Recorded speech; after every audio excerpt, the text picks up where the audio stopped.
गांधीनगर नाम का एक छोटा सा गांव था। गांव में बड़ा सा बाजार लगता था और बाजार में अक्सर भीड़ लगा करती थी। गर्मियों के मौसम में ये सारी भीड़ बलदेव के पेप्सी के दुकान पर लगी रहती थी। अरे बलदेव काका, मुझे ऑरेंज वाली पेप्सी दे दो। मुझे येलो वाली। और मुझे लाल वाली। बच्चे हो या बड़े, सभी को बलदेव की पेप्सीज बहुत पसंद आती थी और बलदेव पूरी ईमानदारी से पेप्सी बनाया करता था। अच्छा फिल्टर पानी, साफ चीनी और साफ सुथरे तरीके से वो जूस बनाकर उन्हें प्लास्टिक की थैलियों में भरा करता था। बलदेव की 1 रुपए वाली पेप्सी बहुत बिका करती थी। कुछ ही देर में उसका सारा स्टॉक खत्म हो जाया करता था। अरे काका, पेप्सी है क्या? नहीं बेटा, सब खत्म हो गई, अब कल आना। बलदेव की दुकान के सामने पवन की दुकान थी। पवन आइसक्रीम बेचता था, पर गर्मियां होने के बावजूद भी उसकी आइसक्रीम्स बिक नहीं रही थी। पता नहीं ये बलदेव अपनी पेप्सी में क्या मिलाता है जो सारे गांव वाले सिर्फ इसी की पेप्सी पिया करते हैं। 1 रुपए वाली पेप्सी में भला क्या स्वाद होगा? मेरी तो आइसक्रीम तक खराब हो रही है। स्वाद का तो पता नहीं, पर वो आइसक्रीम से सस्ती है, शायद इसीलिए वो ज्यादा बिकती है। हाँ, हो सकता है। क्यों ना आप भी पेप्सी बेचना शुरू कर दें? अरे पर पेप्सी बनाएगा कौन? पेप्सी बनाने की जरूरत थोड़ी है। बाजार में बहुत सारी कंपनियां पेप्सी बेचती है, आप भी उनसे खरीद कर बेच सकते हो। सोच लो, बहुत मुनाफा होगा। वैसे आइडिया तो अच्छा है, कल ही शहर जाकर ढेर सारी पेप्सी खरीद लाता हूँ। ठीक है। अगली सुबह पवन शहर से ढेर सारी जूस वाली पेप्सीज ले आया और उसने वो सब अपने फ्रिज में रख दी। अच्छा किए, अब एक बाहर बोर्ड लिख दो कि यहाँ पेप्सी मिलेगी। ठीक है।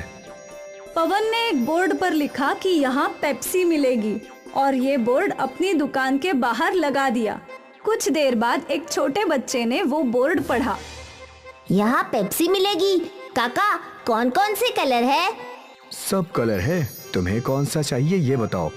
मुझे तो एक येलो वाली और एक ऑरेंज वाली चाहिए। पवन ने उस बच्चे को 2 पेप्सी के पैकेट्स थमा दिए। वो बच्चा वही खड़े खड़े पेप्सी पीने लगा।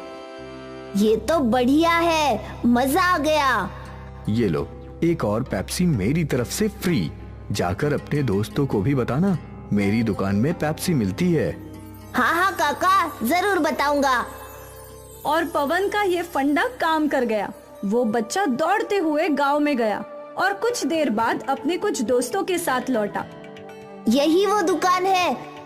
मुझे भी 2 ऑरेंज वाली चाहिए और मुझे 3 लाल वाली। पवन ने सबको पेप्सी दे दी और बस तब से कई लोगों ने पवन की दुकान से पेप्सी खरीदी। आज तक गांव वालों ने बस बलदेव की पेप्सी चखी थी, पर आज उन्हें कंपनी का स्वाद भी अच्छा लगने लगा था। अरे वाह, ये काले रंग वाली पेप्सी तो मैं पहली बार पी रहा हूँ।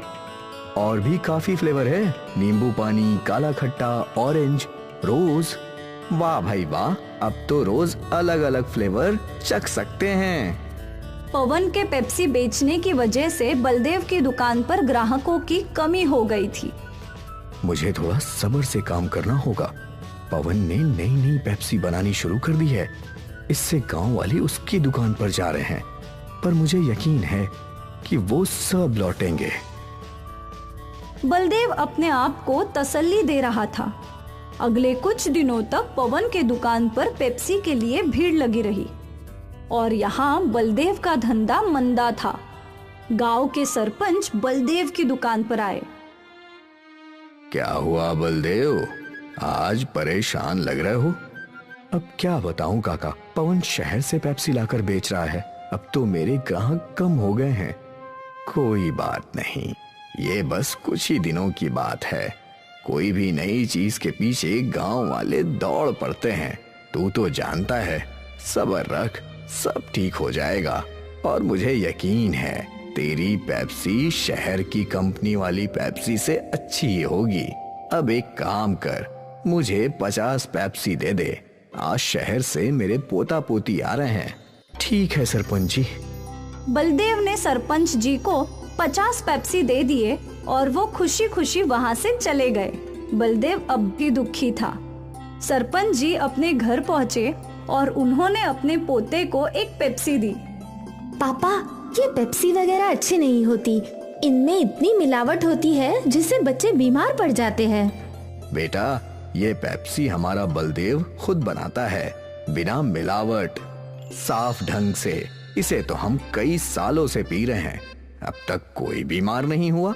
देखिए, सरपंच ने एक पेप्सी अपनी बेटी को दी और उसने वो चखी। वाह पापा, ये तो बहुत अच्छी है।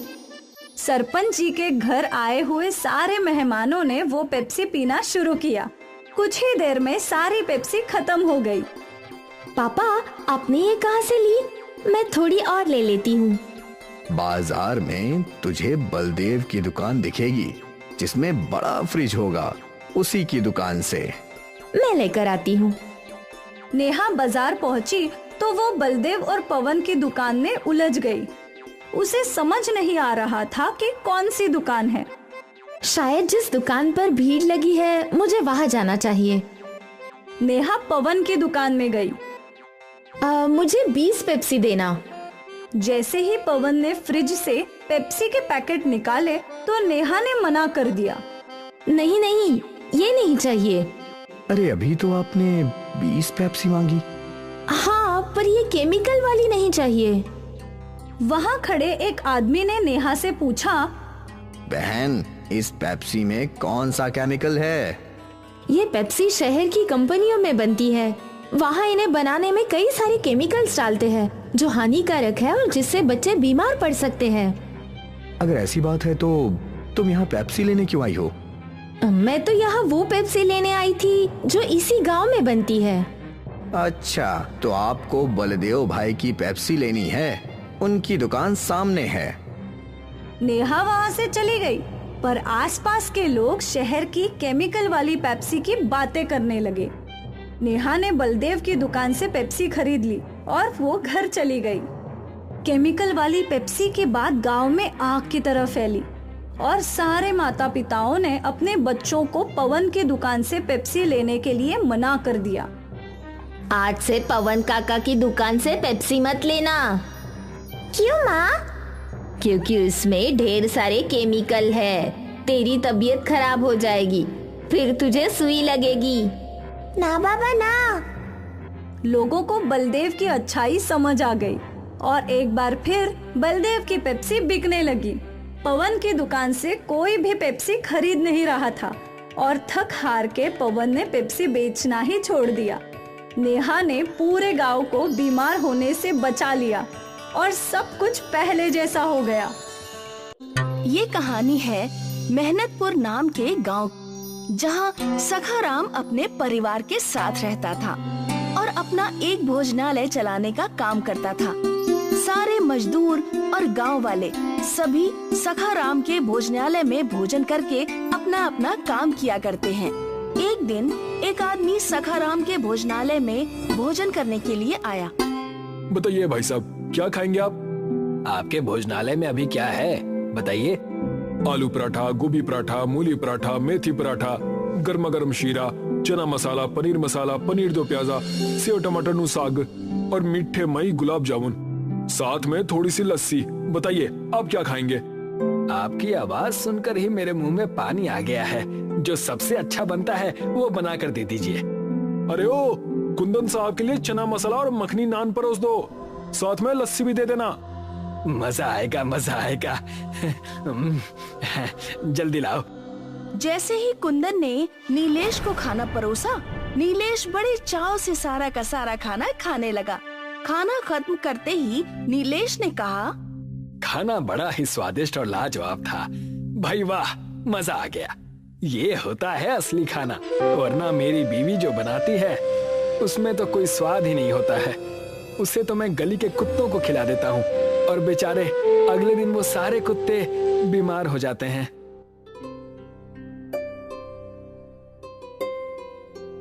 इस होटल में खाने के साथ नींबू पानी भी मिलता है। कुंदन भाई, जरा मीठा लाना। अरे रुको, वो पानी तुम्हारे हाथ धोने के लिए है, पीने के लिए नहीं। क्या बात कर रहे हो तुम? अरे हमने तो अभी तक यही सुना है कि नींबू को पानी में डालकर पीते हैं, ना कि उसमें हाथ धोते हैं। तो फिर आप गलत जगह पर आ गए हैं। आपको किसी सस्ते भोजनालय में जाना चाहिए। बिल पे कीजिए और जाइए यहाँ से। कुंदन ने नीलेश के पास आकर एक पर्ची थमाई, जिसे देखकर नीलेश के होश उड़ गए। ये सब क्या है? चना मसाला 300 रुपए और नान 70 रुपए। नहीं भाई, मैंने कोई पार्सल नहीं करवाया है, इतने पैसे नहीं होने चाहिए। भाई साहब, ये कोई पार्सल के पैसे नहीं, बल्कि जो तुमने खाए हैं उसके पैसे हैं। इतनी तो मेरे दिन की दिहाड़ी भी नहीं है, और इतना महंगा खाना। अगर मुझे पता होता तो मैं थोड़ी ना खाता। नीलेश अपनी जेब से 100 रुपए निकालकर टेबल पर रख देता है। कुंदन गुस्से से अपने मालिक सखाराम को आवाज लगाता है। मालिक, इस आदमी के पास पैसे ही नहीं है। इसका बिल पूरे 700 रुपए है, मगर ये सिर्फ 100 रुपए देकर हमें टरकाने की कोशिश कर रहा है। नीलेश की बात सुनकर सखाराम गुस्से से वहाँ पर आता है। तुम्हारी जेब में जब फूटी कौड़ी नहीं थी तो तुम्हें क्या जरूरत थी यहाँ पर आने की? तुम्हारे जैसे लोगों को इस भोजनालय में आने का कोई अधिकार नहीं है। जल्दी से पैसे निकाल, नहीं तो मैं तेरा मार मार कर भड़ता बना दूंगा। अजीब बदतमीज आदमी है आप तो ग्राहकों के साथ बदतमीजी कर रहे हैं। बदतमीजी उसके साथ नहीं की जाती जिसकी कोई इज्जत होती है, और आज की दुनिया में जिसके पास पैसे नहीं होते उसकी कोई इज्जत नहीं होती। इतना बोलकर सखाराम भोजनालय के कर्मचारियों से बोलता है, देखते क्या हो, मारो इसे। सखाराम की बात सुनते ही ढाबे के सारे कर्मचारी नीलेश को बुरी तरह से पीटने लगते हैं। सखाराम गुस्से से नीलेश से बोलता है, तुझे 2 दिन तक भोजनालय की झूठी प्लेट साफ करनी होगी, तब कहीं जाकर बिल चुकता होगा। नीलेश 2 दिन तक लगातार उस भोजनालय की झूठी प्लेट साफ करता रहा। 2 दिन बाद नीलेश अपने घर जाकर अपने साथ हुई उस दुर्घटना को रोते हुए अपनी पत्नी विमला को बताता है। अजय, क्या जरूरत थी उस भोजनालय में जाने की, जब आपके पास इतने पैसे नहीं थे। निर्दयी लोगों ने पहले तो आपको बुरी तरह से पीटा, उसके बाद भी जब उनका दिल नहीं भरा तो उन्होंने 2 दिन तक लगातार भोजनालय में आपसे जानवरों की तरह काम करवाया। मेरा बहुत अपमान किया है विमला। आज मुझे एक बात समझ में आ गई कि बेचारे गरीब और असहाय लोगों को अच्छे भोजनालय में भोजन करने का कोई अधिकार नहीं है, लेकिन मैं ऐसा नहीं होने दूंगा। अजी, आप क्या कर लेंगे? आप तो खुद मार खाकर आ रहे हैं। मैं अपना भोजनालय खुद बनाऊंगा और अपने गांव में एक ऐसा भोजनालय बनाकर तैयार करूंगा जहां हर गरीब को बहुत सस्ते में अच्छा भोजन मिल सके। आखिर गरीब के भी कुछ अधिकार होते हैं विमला। गरीब का जन्म इन निर्दयी लोगों से मार खाने के लिए नहीं हुआ, उसे भी अच्छा भोजन करने का अधिकार है। लेकिन कैसे? नीलेश ने अपनी पत्नी की बात का कोई जवाब नहीं दिया। वो चुपचाप रात भर गहरी सोच में गुम रहा। अगली सुबह नीलेश गांव के हर घर में जाकर चंदा जमा करने लगा, मगर सब ने उसे अपमानित करके अपने घरों से भगा दिया। गांव का ही एक आदमी नीलेश का मजाक उड़ाते हुए बोला, पागल हो गए हो क्या? अरे कोई काम धंधा करो। ये अचानक तुम्हारे अंदर गरीबों के प्रति इतना प्रेम कैसे जागृत हो गया? उसके लिए तो देश के नेता ही काफी हैं। ये कैसी बात कर रहे हो तुम? मैं जो कुछ भी कर रहा हूँ गांव की भलाई के लिए कर रहा हूँ। हमारे गांव का नाम मेहनतपुर है। हमारे गांव के वासी दिन भर मेहनत में जुटे रहते हैं और उन्हें ढंग का एक वक्त का भोजन भी नहीं मिल पाता।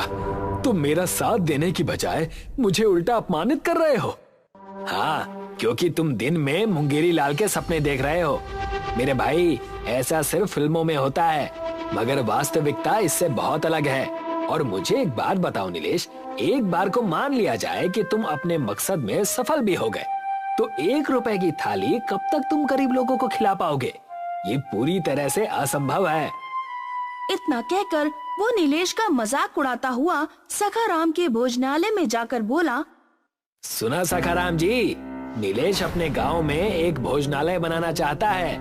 आप जो थाली 700 रुपए में बेचते हैं, वो थाली वो 1 रुपए में बेचने की सोच रहा है। लगता है उसकी बुद्धि भ्रष्ट हो गई है। अब उस बेवकूफ को कौन समझाए? तभी सखाराम का नौकर कुंदन सखाराम के पास आकर धीरे से बोला, सखाराम जी, हमें इसकी बातों को मजाक में नहीं लेना चाहिए। ओए, क्या कहना चाहता है तू? अगर नीलेश अपने मकसद में सफल हो गया तो कभी आपने सोचा है आपके भोजनालय का क्या होगा? कुत्ते लौटेंगे, कुत्ते। अरे काली जुबान है, कभी तो अच्छा बोल दिया कर। तेरे मुंह से जब भी निकला है हमेशा उल्टा सीधा ही निकला है। चिंता मत कर, इस गांव का मुखिया मेरा बहुत अच्छा दोस्त है, वो नीलेश को अच्छी तरह से समझा देगा। सखाराम गांव के मुखिया के पास गया। मुखिया, हमारी मित्रता के चर्चे दूर दूर तक प्रसिद्ध हैं। मत भूलना, जो थाली मैं 700 रुपए में बेचता हूँ वही थाली मैं तुम्हें 600 में खाने के लिए देता हूँ, यानी पूरे 100 का डिस्काउंट। बोल तो ऐसे रहे हो जैसे मेरे ऊपर बहुत बड़ा कोई उपकार करते हो। मैंने तो तुमसे कभी नहीं कहा कि तुम मुझे 100 रुपए का डिस्काउंट दो, और वैसे भी मैं तुम्हारे भोजनालय में महीने में 1 आध बार ही तो भोजन करता हूँ, और मुश्किल से अब तक तुम्हारे भोजनालय में 4 या 5 बार ही भोजन किया है। इस हिसाब से तुम्हारे 500 रुपए मेरे ऊपर बकाया है। लगता है मुखिया तुम मेरी बात का बुरा मान गए। तुम अच्छी तरह से जानते हो सखाराम कि मुझे चापलूसों से सख्त नफरत है। मुद्दे की बात करो, किस काम के लिए यहाँ पर आए हो? कुछ दिन पहले नीलेश मेरे भोजनालय में भोजन करने आया था। अब आप ही बताओ मुखिया जी, 700 रुपए के बदले वो सिर्फ 100 रुपए दे रहा था, इसलिए मैंने उससे 2 दिन तक अपने भोजनालय की झूठी प्लेटें क्या साफ करवा दी। वो तो बुरी तरह से क्रोधित हो गया। हाँ, मैंने सुना है कि तुमने उसे पीटा भी था। हाँ, क्रोध में 1-2 थप्पड़ तो मार ही दिए थे, लेकिन इतना भी नहीं पीटा था कि वो इतना नाराज हो जाए। कहना क्या चाहते हो सखाराम, खुलकर बात करो। वो इस गांव में एक भोजनालय बनाने की तैयारी कर रहा है, और जो थाली मैं 700 रुपए में देता हूँ वही थाली वो 1 रुपए में ग्राहकों को बेचेगा। अगर ऐसा हो गया ना तो मेरा तो भोजनालय बंद हो जाएगा, मैं सड़क पर आ जाऊंगा। सखाराम की बात सुनकर मुखिया हंसने लगा। सखाराम, लगता है नीलेश की तो बुद्धि भ्रष्ट हो ही गई है, लेकिन मुझे लगता है साथ में तुम्हारी भी बुद्धि भ्रष्ट हो गई है। ऐसा संभव नहीं है। सोच लो मुखिया, अगर वो अपने मकसद में कामयाब हो गया ना तो उसके नाम के चर्चे दूर दूर तक फैल जाएंगे। लोग इस गांव के मुखिया से ज्यादा सम्मान उसका करेंगे, और फिर कोई बड़ी बात नहीं है कि कुछ सालों बाद उसकी दयालुता को देखकर गांव के वासी उसे ही मुखिया बना दे। जरूर वो कुछ बड़ा करने की सोच रहा है। सखाराम की बात सुनकर मुखिया सोच में पड़ गया। बात तो तुमने मेरे पते की है। अब मैं किसी को गांव में भोजनालय बनाने से तो नहीं रोक सकता। हाँ, इतना जरूर कर सकता हूँ कि वो आजकल मेरी ही भट्टी पर दिहाड़ी पर काम कर रहा है, तो मैं उसे धक्के देकर बाहर निकाल दूंगा। उसके बाद वो सिर्फ अपना पेट भरने की सोचेगा, ना कि गांव के गरीब भिखारियों का पेट भरने की। सखाराम वहाँ से चला गया।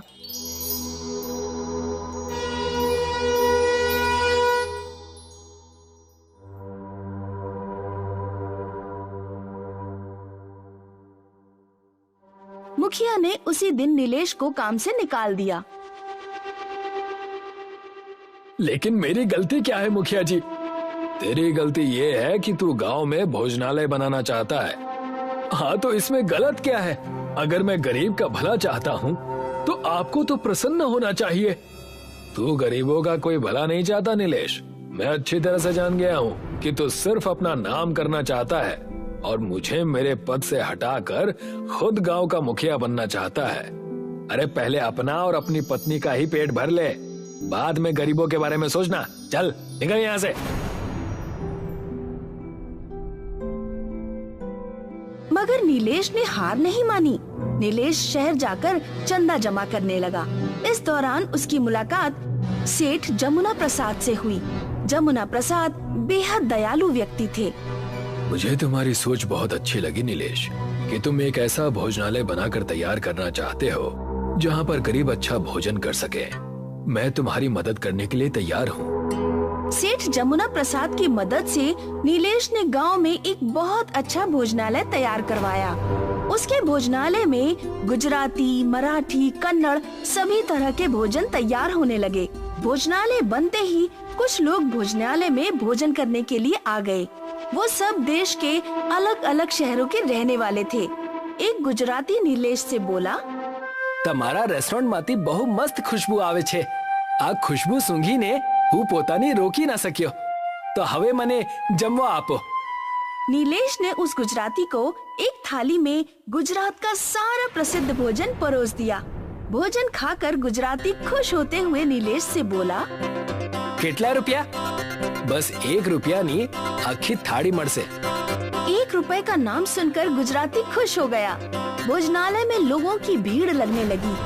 दूर दूर के शहर के लोग नीलेश के भोजनालय में भोजन करने के लिए आने लगे।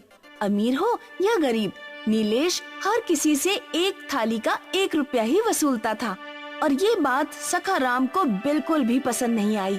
सखाराम क्रोधित होकर कुंदन से बोला, इस नीलेश ने तो मेरे भोजनालय को बंद करवा दिया है। मेरे भोजनालय में कोई कुत्ता तक नहीं भटकता। कुछ करो कुंदन। चिंता मत कीजिए सखाराम जी, मेरे पास एक उपाय है। कैसा उपाय? क्यों ना हम दोनों उसके भोजनालय में आग लगवा दें। जब 2-4 लोग जलकर मर जाएंगे तो उसका भोजनालय बंद हो जाएगा। सखाराम और कुंदन उस समय नीलेश के भोजनालय में आग लगाने की योजना बना रहे थे। उसी समय सेठ जमुना दास वहाँ से गुजर रहे थे। जमुना दास ने सखाराम और कुंदन की सारी बातें सुन ली। उन्होंने तुरंत पुलिस को इन्फॉर्म कर दिया। पुलिस उस दिन से नीलेश के भोजनालय पर नजर रखने लगी। रात के वक्त सखाराम और कुंदन भोजनालय में आग लगाने के लिए बहुत सारा पेट्रोल लेकर आ गए, मगर तभी पुलिस ने उन्हें दबोच लिया। मुझे तुमसे ऐसी उम्मीद नहीं थी सखाराम। तुम तो गांव के सम्मानित व्यक्ति हो। मुझे छोड़ दीजिए इंस्पेक्टर साहब, मैं इसके भोजनालय को जलाकर राख कर दूंगा। इसकी वजह से मेरा भोजनालय बंद हो गया। नहीं सखाराम, मेरी वजह से नहीं, बल्कि तुम्हारे ग्राहकों के साथ तुम्हारे बुरे व्यवहार की वजह से तुम्हारा भोजनालय बंद हुआ है। तुमने मुझे अपमानित किया।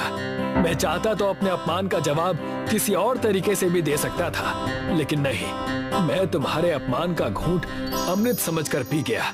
और देखो, आज इस भोजनालय में देश का हर नागरिक आता है और सिर्फ 1 रुपए में पेट भरकर भोजन करके चला जाता है।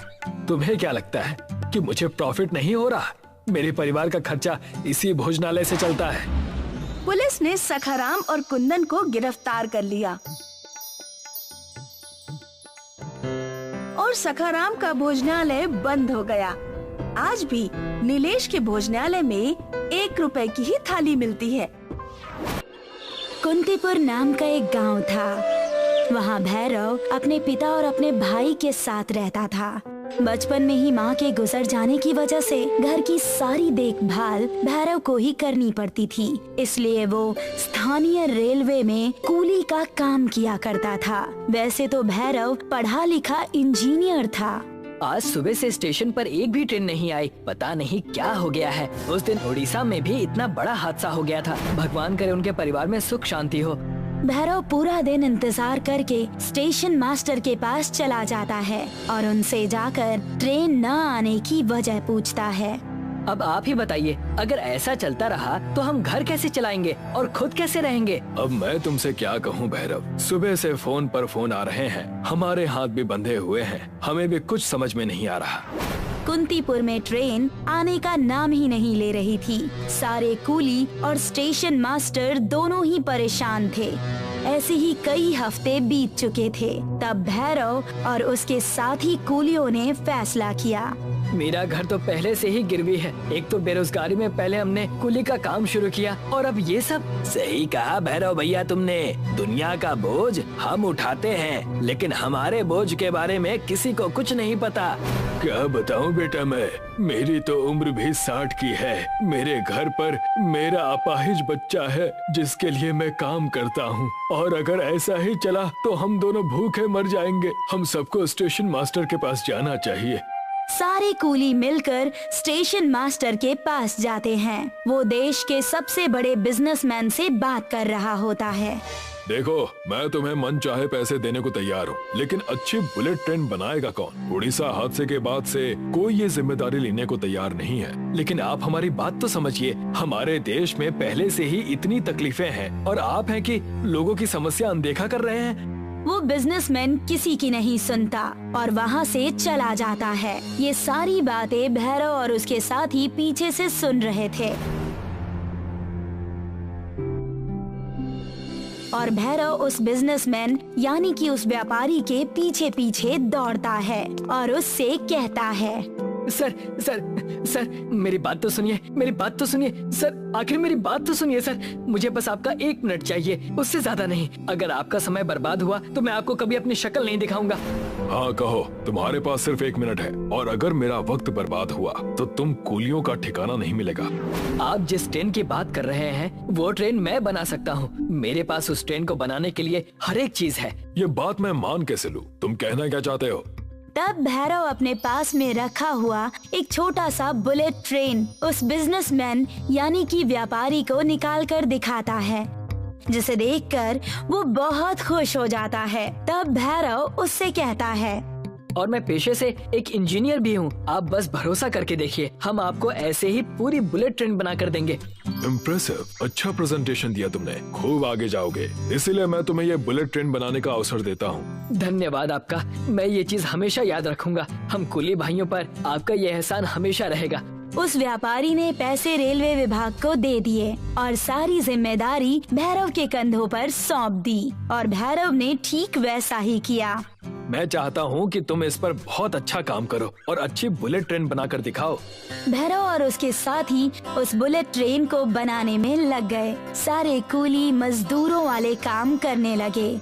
सभी एक साथ मिलकर उस बुलेट ट्रेन पर काम करने लगे। देखते ही देखते उस बुलेट ट्रेन को उन्होंने पूरे 4 महीनों में बना ही दिया, जिसका दौरा करने वही व्यापारी यानी कि बिजनेसमैन वहाँ पर आया और देखकर कहने लगा, वाह, ये हुई ना बात। मैं यही तो चाहता था तुमसे। तुमने जो काम किया है वो कोई और नहीं कर सकता था। कम पैसों में इतनी अच्छी बुलेट ट्रेन कोई भी नहीं बना पाता।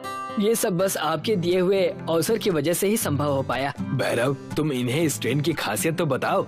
इस ट्रेन की खासियत ये है कि ये ट्रेन दुर्घटनाग्रस्त नहीं हो सकती। ये ट्रेन अपने आसपास के 1 किलोमीटर की दूरी तक वाइब्रेशन के सिग्नल पर नजर रखती है। इस ट्रेन के 1 किलोमीटर के दायरे में अगर कोई भी दूसरी ट्रेन आती है तो ये उस ट्रेन को सिग्नल देकर उन्हें रोक सकती है। ये खासियत है इसकी। लोगों के फायदे के लिए कौन सी बात है इसमें? इस ट्रेन के गेट में जब भी कोई जाता है उसे ये गिरने से बचा लेता है। हमने इस ट्रेन में एडवांस टेक्नोलॉजी डाली है। वाह, अद्भुत, मजा आ गया। उस व्यापारी ने भैरव को सरकार को पत्र देकर रेलवे का एक बहुत बड़ा अधिकारी बना दिया। बुलेट ट्रेन की सारी जिम्मेदारी अब भैरव के कंधों पर थी। भैरव एक कूली से बहुत बड़ा जिम्मेदार ऑफिसर बन चुका था। तब बिजनेसमैन ने अपनी चाल चली।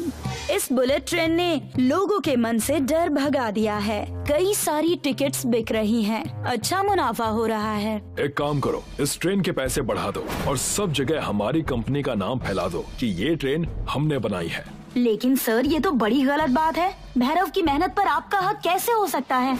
ऐसे ही बाल सफेद नहीं हुए हैं मेरे। मैंने उतनी मेहनत की है। जो मैं कह रहा हूँ वो करो। हर जगह प्रचार कर दो कि ये हमने किया है, यानी मैंने किया है। और वैसा ही हुआ। लोगों को प्रचार करके गलत बातें बताई गई कि बुलेट ट्रेन भैरव ने नहीं बल्कि उस व्यापारी बिजनेसमैन ने बनाई है। भैरव और उसके साथियों की पूरी मेहनत पर पानी फिर चुका था। बुलेट ट्रेन अपने हिसाब से अच्छी तरह चलने लगी थी। भैरव के बारे में किसी को भी कुछ भी पता नहीं था। एक दिन ट्रेन के गेट के पास एक बच्चा गलती से जा पहुंचा वाह, बाहर कितना अच्छा मौसम है, बारिश हो रही है। मैं थोड़ा गेट के करीब जाकर देखता हूँ। मॉम डैड जब तक खाना खा रहे हैं तब तक तो मैं देख ही लूंगा। वो बच्चा जैसे ही उस गेट के करीब पहुंचा, उस ट्रेन का सेंसर बहुत तेजी से बजने लगा, जिससे सारे ट्रेन के यात्री उठकर यहाँ वहाँ देखने लगे। वो बच्चा गेट के पास पहुँचा ही था कि ट्रेन का गेट अपने आप ही बंद हो गया। मेरा बच्चा, मेरा बच्चा, मेरा बच्चा, धन्यवाद, इस ट्रेन का लाख लाख शुक्रिया। तुम्हें ध्यान देना चाहिए। मैं एक पल के लिए खाना खाने क्या चला गया, देखो सब पलट गया। भला हो इस बुलेट ट्रेन का। लोग उस बुलेट ट्रेन से बड़े खुश थे, लेकिन उन व्यापारियों ने ट्रेन टिकट की प्राइस बहुत ज्यादा बढ़ा दी, जिससे गरीबों को बहुत परेशानी होने लगी। और ये सब भैरव से देखा नहीं गया और वो उस व्यापारी के पास पहुंच गया। ये आपने क्या किया? किराए के इतने पैसे बढ़ा दिए, आखिर गरीब उस ट्रेन में चढ़ेगा कैसे? मैं आपसे मेरे बुलेट ट्रेन को छीनने आया हूँ, ये आपने सरासर गलत किया है। कल के आए तुम मुझे सिखा रहे हो, दफा हो जाओ। बिजनेस ऐसे ही चलता है, पैसे से पैसा बनता है। अगर कोई नहीं देगा तो पैसे आएंगे कहाँ से? भैरव को ये बात बहुत ज्यादा बुरी लगी। उसने कई सारे पत्र सरकार को लिखे ताकि व्यवस्था ठीक हो जाए, लेकिन उसकी कोई भी सुनने वाला नहीं था। एक दिन उसी व्यापारी की पत्नी और बच्चे उस बुलेट ट्रेन से सफर कर रहे थे और उस व्यापारी की पत्नी अचानक ट्रेन में बीमार हो जाती है, जिसे देखकर वो व्यापारी बहुत ही डर जाता है और इधर उधर जाकर चीखने चिल्लाने लगता है। मुझे बचा लो, मेरी सांस रुक रही है, मुझे सांस लेने में बहुत दिक्कत हो रही है, मुझे बचा लो, प्लीज प्लीज मुझे बचा लो। बचाओ, कोई मेरी पत्नी को बचाओ, बचाओ, कोई मेरी पत्नी को बचाओ। तब उस व्यापारी की नजर एक लाल रंग की बटन पर पड़ती है, जो कि डिब्बे के ठीक सामने ही थी। उस व्यापारी ने देर न करते हुए उस बटन को दबा दिया और जैसे ही उसने बटन दबाया, वो बुलेट ट्रेन नजदीकी रेलवे स्टेशन पर तुरंत ही रुक गई और रेलवे के सहकर्मी तुरंत उस व्यापारी के पास पहुंच गए। तब व्यापारी ने उनसे कहा, मेरी पत्नी की तबीयत अचानक खराब हो गई, कृपया करके इसे बचा लीजिए। रेलवे सहकर्मियों ने देर नहीं की और तुरंत ही उस व्यापारी की पत्नी को हॉस्पिटल ले जाया गया और उसकी जान बचाई गई। तब जाकर उस व्यापारी को अपनी गलती का एहसास हुआ और उसने भैरव से माफी मांगी। भैरव, मुझे माफ करना, मैंने अपनी जिंदगी की बहुत बड़ी गलती कर दी। ये सब भगवान की लाठी है जो मुझ पर बरस रही है, मुझे माफ कर दो। मैं आपको माफ सिर्फ एक ही कीमत पर करूंगा, जब आप इस ट्रेन के किराए को केवल 1 रुपए की करेंगे और ऐसी ही कई सारी ट्रेनें बनाएंगे। मुझे तुम्हारी सारी शर्तें मंजूर हैं। और वैसा ही हुआ।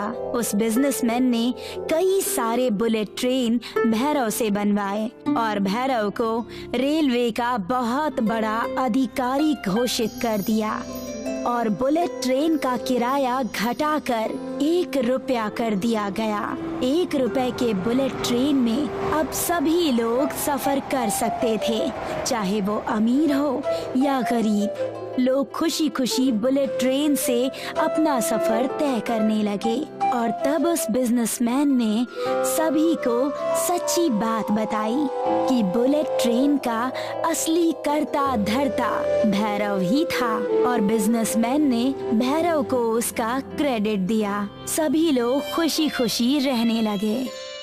बीजापुर एक छोटा सा गांव था। इस गांव के ज्यादातर लोग खेती का काम किया करते थे, पर कुछ ऐसे भी थे जिनके पास कोई पुश्तैनी जमीन नहीं थी, जैसे मोहन। मोहन एक गरीब इंसान था जो यहाँ वहाँ छोटे बड़े काम कर लिया करता था। कभी किसी के खेतों में मजदूरी तो कभी किसी गोदाम में मजदूरी। एक दिन मोहन घर लौटा तो उसकी पत्नी मालती बहुत खुश थी। क्या हुआ? मैंने आपके लिए नया काम ढूंढ लिया है, पगार 6000 है। इतना? पर कहाँ? बगल वाले गांव में एक पानी पूरी बनाने का कारखाना खुला है। उस कारखाने वाले को काम करने के लिए लोग चाहिए थे। मेरी जीजी ने आपकी वहाँ बात कर ली। वाह, ये तो बढ़िया है। अब हम दोनों को किसी चीज की चिंता नहीं होगी। बिल्कुल। मैं कल से ही काम पे जाऊंगा। हाँ, अगली सुबह मोहन घर से काम के लिए खुशी खुशी निकला। वो कारखाने पहुंचा। वहाँ 2-3 और लोग थे और मालिक उन सबको काम समझाने लगा।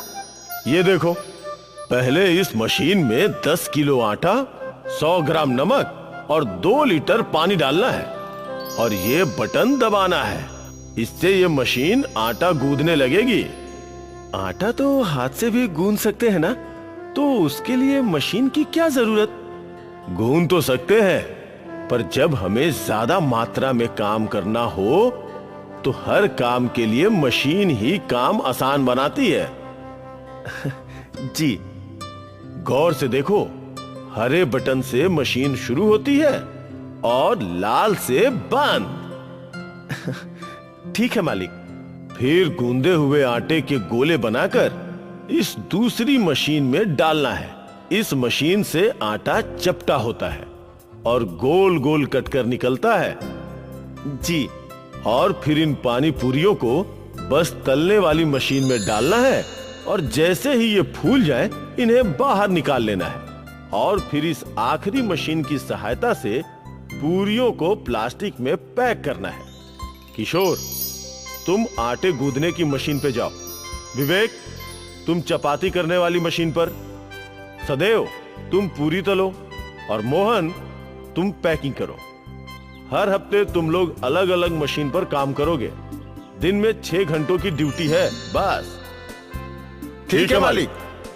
और बस उस दिन से मोहन दूसरे लोगों के साथ उस पानी पूरी के कारखाने में काम पर लग गया। मोहन और मालती बहुत खुश थे। अब उन्हें पैसे की और खाने की परेशानी नहीं थी और महीने के आखिर में मोहन की तनख्वाह आने वाली थी। मोहन भी हंसी खुशी कारखाने में काम करने लगा। धीरे धीरे वो पानी पूरी की पूरियां बनाना सीख गया। अगले 6 महीनों तक मोहन आराम से पानी पूरी के कारखाने में काम कर रहा था। फिर एक दिन कारखाने का मालिक परेशान होकर कारखाने में आया। कल से तुम सबको काम पर आने की कोई जरूरत नहीं है। पर क्यों मालिक? क्योंकि मेरे पास पैसे नहीं है तुम सबकी तनख्वाह के लिए। मेरे कई व्यापारियों ने पैसे नहीं चुकाए। पिछले 2 महीनों से मैं सब झेल रहा था, पर अब आगे मैं नहीं कर पाऊंगा। कल से तुम सब कोई और काम ढूंढ लो। ये सुनकर सारे मजदूर निराश हो गए और मोहन भी। मोहन को फिर से छोटे बड़े काम करने पड़ेंगे और पैसों की तंगी भी झेलनी पड़ेगी। ये सोचकर ही उसका मन बैठ गया। खैर, मोहन घर आया और उसने ये सारी बातें मालती को बताई। आप फिक्र मत कीजिए, आपको कोई और काम मिल जाएगा। मोहन निराश था। अगले कुछ दिनों तक मोहन काम की तलाश में यहाँ वहाँ भटकता रहा और उसे कहीं कोई काम नहीं मिला। वो मायूस हो गया। समझ नहीं आ रहा है कि अब क्या करें। मुझे और कोई काम आता भी तो नहीं है सिवाय पानी पूरी के पूरी बनाने के। तो आप वही क्यों नहीं करते? मैं समझा नहीं। आपको पानी पूरी बनाना आता है और मुझे रगड़ा और पानी बनाना। हम दोनों मिलकर पानी पूरी का ठेला डाल सकते हैं। हाँ, पर गांव में इतने सारे पानी पूरी के ठेले तो हैं, फिर लोग हमारी पानी पूरी क्यों खाएंगे? हम दाम गिरा देंगे और क्या। 10 रुपए के बदले 8 रुपए की प्लेट करें तो?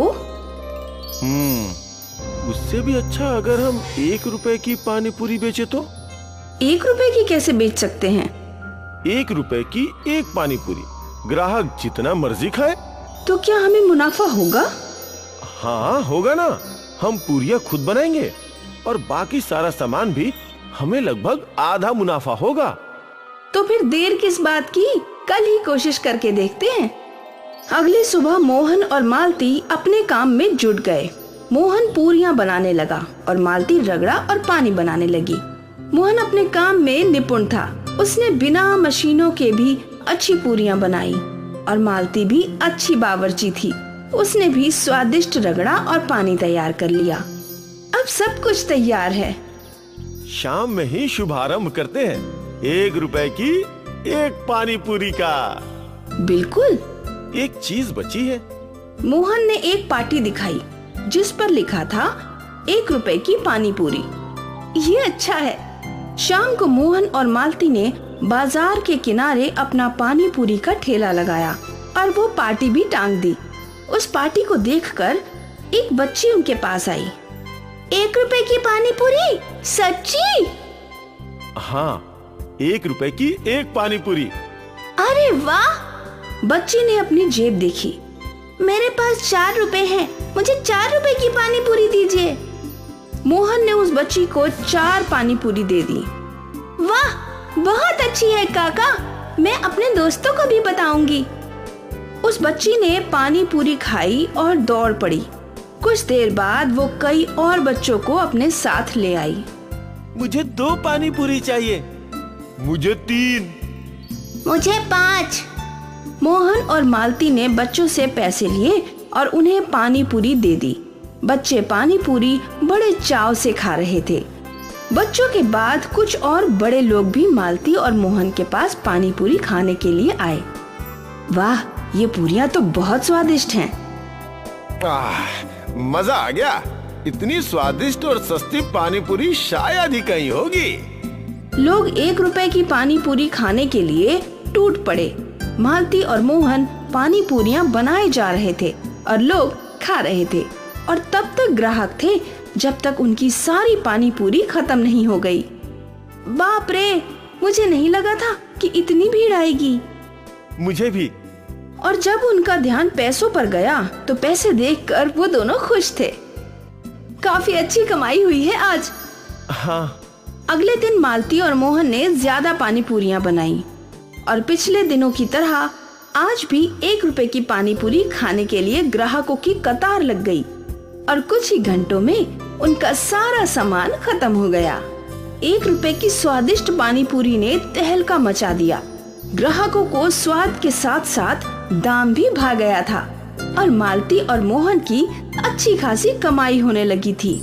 उन दोनों की आर्थिक समस्या सुलझ गई और देखते ही देखते मोहन ने अपना पूरियों का कारखाना खोल लिया।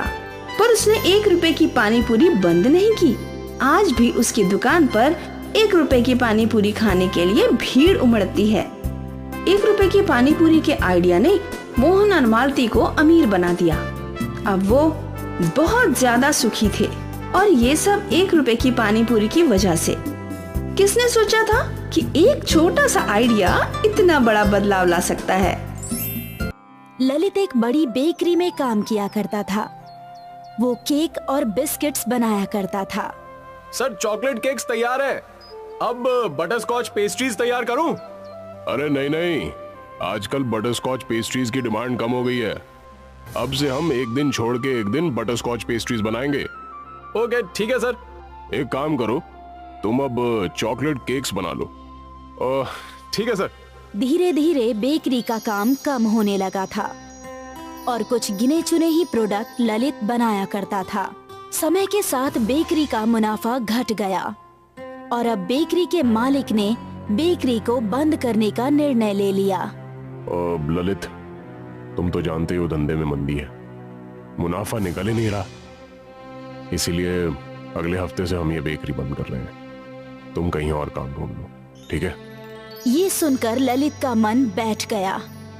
कितनी मुश्किल से उसे इस बेकरी में नौकरी मिली थी और अब बेकरी ही बंद हो रही थी। उस दिन ललित मायूस घर लौटा। क्या बात है, इतने परेशान क्यों हो? कुछ नहीं यार, इतनी मुश्किल से ये नौकरी मिली थी, अब ये भी जा रही है। पर क्यों? अरे बेकरी का धंधा कम हो गया है, इसलिए मालिक बेकरी बंद कर रहे हैं। ये हफ्ता आखिरी है यार।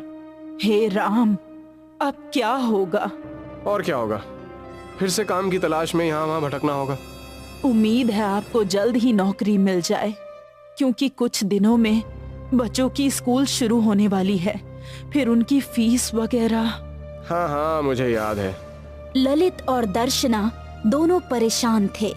अगले दिन ललित नौकरी की तलाश में एक दूसरी बेकरी में गया। सर, क्या आपके यहाँ कोई वैकेंसी है? मुझे केक बिस्किट बनाने में 10 सालों का तजुर्बा है। अरे नहीं भाई, हमारे यहाँ कोई नौकरी नहीं है। ठीक है सर। ललित उदास होकर यहाँ से चला गया। वो अपने काम पर गया और भारी मन से काम करने लगा। आज उसकी नौकरी का आखिरी दिन था। कल से वो बेकरी बंद होने वाली थी। पूरा दिन काम करने के बाद शाम में वो मैनेजर के पास गया। अब ललित, ये लो तुम्हारा अभी तक का हिसाब। क्या तुम्हें कोई और नौकरी मिली? नहीं सर। चिंता मत करो, मैं तुम्हारे लिए कहीं बात करता हूँ। तब तक तुम भी देखते रहो। उम्मीद है तुम्हें जल्दी नौकरी मिल जाएगी। जी सर, ठीक है। ललित अपनी पगार लेकर घर पहुंचा। उसने वो पैसे अपनी पत्नी को दे दिए। ये लो, इस बार थोड़ा तंगी से पैसे खर्च करना, अब पता नहीं कब नौकरी मिलेगी। दर्शना को समझ आ गया था कि ललित बहुत ही उदास है। ललित कई और बेकरियों में काम ढूंढने गया, लेकिन उसे कहीं भी कोई काम नहीं मिला। आखिर वो थक हार कर घर लौट आया। पापा आ गए, पापा आ गए। बच्चे खुश थे। वो काफी समय से ललित के लौटने का इंतजार कर रहे थे। क्या हुआ? आज मयंक का बर्थडे है, तो बच्चे आपकी राह देख रहे थे कि आप आओगे और केक बनाओगे। मैंने कहा था इन्हें कि शायद आज आप केक ना बना पाओ। अरे मेरे बेटे का बर्थडे है तो मैं केक क्यों नहीं बना पाऊंगा? केक की सामग्री के लिए भी तो ज्यादा पैसे चाहिए ना। अरे आज मैं सस्ती चीजों से बढ़िया केक बनाऊंगा, तुम सब देखते रह जाओगे। हाँ। ललित ने कुछ सामग्री इकट्ठी की और केक बनाना शुरू कर दिया। बच्चे गौर से उसे देख रहे थे। ललित ने केक का बैटर मिलाया, उसमें शक्कर और कुछ और चीजें डाली और फिर इस बैटर को एक प्लेट में डाल दिया। पापा, हम केक कैसे बनाएंगे? हमारे पास तो भट्टी है ही नहीं। अरे भट्टी नहीं है तो क्या हुआ, हमारे पास कढ़ाई और नमक तो है ना। ललित ने कढ़ाई में नमक भर दिया और उसमें वो केक की प्लेट रख दी और ऊपर से ढक्कन रख दिया। अब 20 मिनट में केक तैयार। बच्चे घड़ी के कांटे पर नजर गड़ाए बैठे थे। केक की सुगंध पूरे घर में फैल चुकी थी। जैसे ही 20 मिनट हुए, ललित ने ढक्कन हटाया और उनका केक तैयार था। ललित ने वो केक दूसरी प्लेट में निकाल लिया और फिर वो मैदे में शक्कर घोलकर क्रीम बनाने लगा और फिर इस क्रीम को केक पर सजा दिया। देखो, तैयार हो गया बढ़िया केक। पर पापा, आपने तो इसमें सारी घर की चीजें इस्तेमाल की। हाँ बेटा, इसीलिए तो ये सस्ता और किफायती है। खैर ये सब छोड़ो, अब मयंक का बर्थडे केक काटते हैं। आओ आओ। Happy birthday to you, happy birthday to you, happy birthday dear Mayank, happy birthday to you. Mayank ने अपना बर्थडे केक कट किया और सबको खिलाने लगा। वाह, ये तो बहुत बढ़िया है। पूरे परिवार ने वो केक बड़े चाव से खाया। ये केक आपने बहुत ही कम सामग्रियों में बनाया, इसलिए इसको बनाने में खर्चा भी कम होगा ना? हाँ, पर तुम ये क्यों पूछ रही हो? क्योंकि मैं सोच रही हूँ आप ऐसे ही केक बनाकर बेचे। बड़ा केक 100 रुपए और इस केक की पेस्ट्रीज बनाकर 1 रुपए में। क्या? छोटे छोटे केक की पेस्ट्रीज बनाकर 1 रुपए में बेच सकते हैं स्कूल के बाहर। बच्चों को ये बहुत पसंद आएंगी। हाँ, ये आइडिया तो बहुत अच्छा है, ये तो मैं कर ही सकता हूँ। वैसे भी कल से स्कूल शुरू होने वाला है, तो कल से ही इस 1 रुपए वाले केक को हम लोग बेचना शुरू करेंगे, ठीक है? ललित को पैसे कमाने का नया जरिया मिल गया।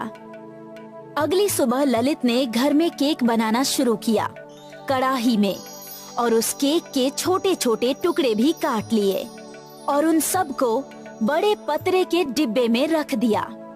ये डिब्बा लेकर वो स्कूल के पास पहुंचा।